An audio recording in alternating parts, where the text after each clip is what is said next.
YCP అధినేత జగన్ రెడ్డి సామాజిక వర్గానికి మరోసారి భారీ షాక్ ఇచ్చాడు.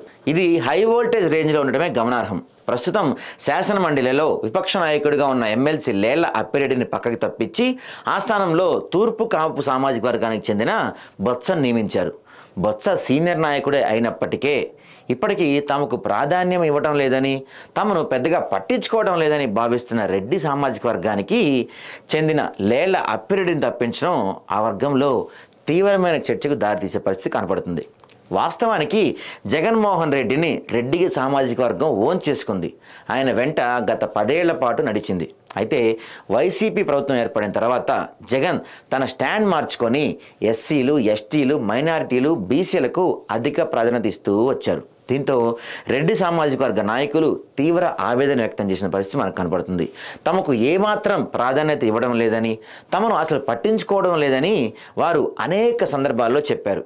అయినప్పటికీ జగన్ తాను తీసుకున్న నిర్ణయానికి కట్టుబడ్డారు. ఫలితంగా రెడ్డి సామాజిక వర్గం జగన్ను దూరం చేసింది. ఈ ప్రభావం ఇటీవల జరిగిన ఎన్నికల్లో భారీగా పడింది.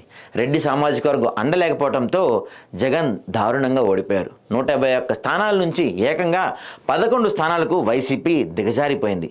ఆ తర్వాత అయినా జగన్ వాస్తవాలు తెలుసుకుంటారని, రెడ్డి సామాజిక వర్గాన్ని మచ్చిక చేసుకుంటారని అందరూ భావించారు. కానీ జగన్ మోనార్క్ కదా, అందరూ భావించింది ఆయన ఎందుకు చేస్తాడు? రెడ్డి సామాజిక వర్గంలోనే ఇదే తరహా చర్చ నడిచింది. తమ విలువ ఇప్పటికైనా తెలుసుకుంటారని వాళ్ళు అనుకున్నారు. కానీ సీన్ కట్ చేస్తే రెడ్డి సామాజిక వర్గానికి ఉన్న కీలకమైన పదవిని కూడా ఇప్పుడు తీసేయటం, ఆ స్థానంలో తూర్పు కాపు సామాజిక వర్గానికి ప్రాధాన్యం ఇవ్వడం ఇప్పుడు మరింతగా రెడ్డి సామాజిక వర్గం జగన్పై ఆగ్రహం వ్యక్తం చేస్తుంది. జగన్ ఇక మారడని, తాము ఎందుకు సపోర్ట్ చేయాలని అనేక మంది నాయకులు అంతర్గతంగా అనుకుంటున్నారట.